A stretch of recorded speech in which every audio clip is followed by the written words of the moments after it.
On Saturday, Donald Trump posted on social media that a deal with Iran was, and I'm quoting him directly, largely negotiated. By Sunday, Iran's state media said that wasn't true. By Monday, Trump himself walked it back. And as of right now, today, the Strait of Hormuz is still closed. Oil is still above $97 a barrel, and the average American is still paying $4 at the pump for a war that was supposed to be over weeks ago. Here's the question nobody is asking loudly enough. Does Donald Trump actually know what deal he's negotiating? Because the answer, and I mean this seriously, is not as clear as the White House wants you to believe. Stay with me for the next 13 minutes, because by the end of this video, you are going to understand 3 things that the 24-hour news cycle is too distracted to explain properly. 1. What Trump actually said, what Iran actually said, and why those 2 versions of reality cannot both be true. 2. What is actually inside the deal being negotiated, and why the gap between what Trump is promising and what Iran is willing to sign could keep your gas prices above $4 all summer. And 3, what happens if this deal collapses? Not to diplomats, not to foreign policy analysts, to you, to your wallet, to your summer vacation, to the American economy heading into midterm election season. The clock is ticking. Let's get into it. To understand what is happening this week, you need to understand how we got here. Because this is not a story that started on Saturday when Trump posted his largely negotiated claim. This is a story that started in 2018. That year, Donald Trump, in his first term, pulled the United States out of the Iran nuclear deal, the JCPOA, the agreement that Obama negotiated, that 6 world powers signed, that international inspectors verified was working. Trump called it the worst deal ever made. He imposed maximum pressure sanctions. He promised to get a, quote, better deal. He never got one. Fast forward to February 28, 2026. The United States and Israel launched Operation Epic Fury, coordinated airstrikes on Iranian military facilities, nuclear sites, and leadership targets. Iran's supreme leader Ali Khamenei was killed. Iran's response was immediate and catastrophic for global energy markets. The Revolutionary Guard closed the Strait of Hormuz, the 21-mile waterway through which 20% of the world's seaborne oil moves every single day. Not threatened, not partially restricted, closed. Gas prices in the United States hit $4 a gallon within weeks. They haven't come back down. And now, 3 months into this war, Trump is trying to negotiate his way out of a crisis that his own foreign policy decisions helped create. Here's the part that should make you stop and think. The better deal Trump promised in 2018 when he blew up the Obama agreement, the deal he is now trying to sign in 2026, gives Iran less restrictions on its nuclear program than the deal he destroyed 8 years ago. Let that sink in. Now let's talk about what happened this weekend, because this is where the story gets genuinely strange. On Saturday, May 23rd, Trump posted on Truth Social, "An agreement has been largely negotiated, subject to finalization between the United States of America, the Islamic Republic of Iran, and the various other countries." That's a presidential declaration that a deal exists. Markets moved. Oil prices dropped. The world exhaled, briefly. Then Iran spoke. Iran's foreign ministry said the 2 sides remain, and this is their phrase, not mine, very far and very close to an agreement. A senior Iranian source told Reuters that Tehran has not agreed to hand over its highly enriched uranium stockpile. Iran's state media contradicted key parts of Trump's announcement, and by Monday, Trump himself was walking it back, saying he wouldn't rush into a deal, and adding new demands. Middle Eastern countries must normalize relations with Israel as part of any agreement. That condition wasn't in Saturday's announcement. It appeared, between Saturday and Monday, out of nowhere. CNBC called it plainly, Trump was sending mixed signals, posting images of U.S. military strikes on Iranian ships on the same day he was calling the talks constructive. Iran's foreign ministry had its own word for it. They called Trump's messaging confusing and contradictory. That phrase, confusing and contradictory, is diplomatic language. In plain English, it means, we cannot negotiate with someone who announces a deal exists, then denies it, then adds new conditions, then posts military strike images, all within 72 hours. And here is the critical question this raises.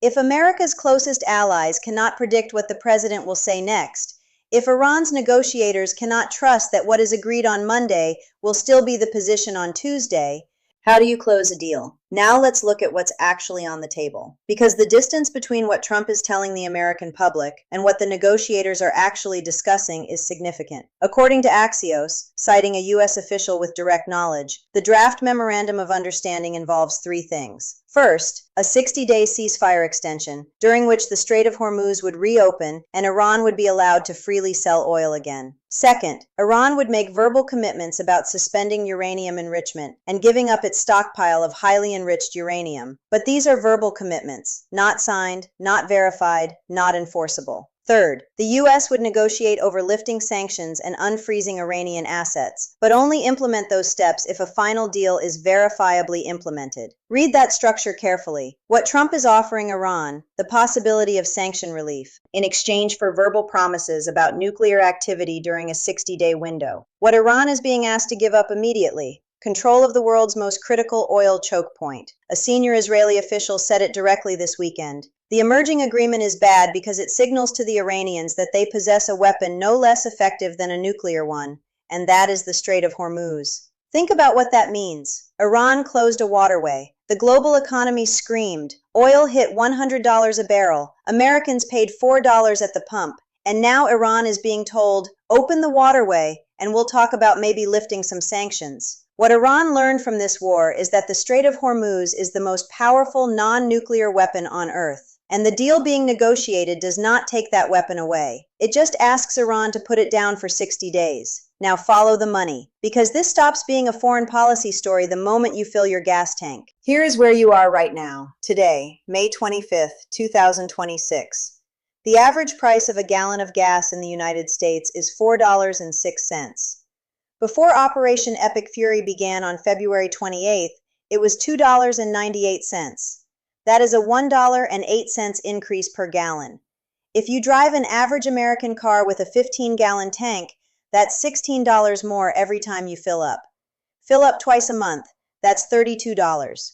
Over the summer, that's over $100 out of your pocket. Gone. Directly into the cost of a war that was supposed to be over. But the gas tank is just the beginning. Every product that gets shipped by truck, by plane, by container ship, which is almost everything you buy, costs more when oil is above $100. Your grocery bill, your Amazon delivery, your airline ticket for the summer vacation you've been planning since January. Airlines have already introduced fuel surcharges. Jet fuel is up more than $2 a gallon. The Dallas Federal Reserve calculated that sustained oil at these levels will lower global real GDP growth by an annualized 2.9 percentage points. For context, the difference between 2% growth and negative growth is the difference between a slowing economy and a recession. And here is the part of this story that the White House does not want to say out loud. The midterm elections are in November. Every month that gas stays above $4, every month that grocery bills keep rising, every month that summer travel costs more than it should, that is a month of economic pain that American voters will remember when they walk into the voting booth. Trump needs this deal, not for Iran, not for geopolitics, for the numbers. And that desperation, that political urgency, is precisely what makes the negotiations so dangerous. Because when you need a deal more than the other side does, you make concessions you shouldn't. You announce agreements that don't exist. You post largely negotiated on social media before your negotiators have actually negotiated it. And then Iran calls your messaging confusing and contradictory. And the strait stays closed. And the oil stays above $97. And you pay $4 at the pump. So where does this go from here? Let's be honest about both scenarios. The best case, Iran's delegation is in Doha right now, today, for another round of talks. Secretary of State Rubio described the agreement on the table as a pretty solid thing. In the best case, the 14-point memorandum gets signed this week. The strait reopens within days. Oil drops back toward $80. Gas prices begin their slow descent. Trump gets his headline. And the nuclear question, Iran's enrichment, its uranium stockpile, its missiles, gets kicked into a 60-day negotiation period where serious diplomats try to solve in 2 months what 8 years of pressure failed to solve. That is not a great outcome, but it is a functional one. And in the world we are living in right now, functional is better than nothing. The worst case, Trump's new demand, Abraham Accords normalization as part of the deal, Kills the momentum in Doha. Iran walks away from the table. The memorandum doesn't get signed. The strait stays partially closed through June, through the G7 Leaders Summit in Evian, through the summer. Oil stays above $100. Gas stays above $4. Inflation picks back up. And then, because desperation breeds escalation, Israel launches new strikes on Iran. And the war that was largely negotiated to an end on Saturday gets larger on Wednesday. The IMF's severe scenario for this outcome is not subtle.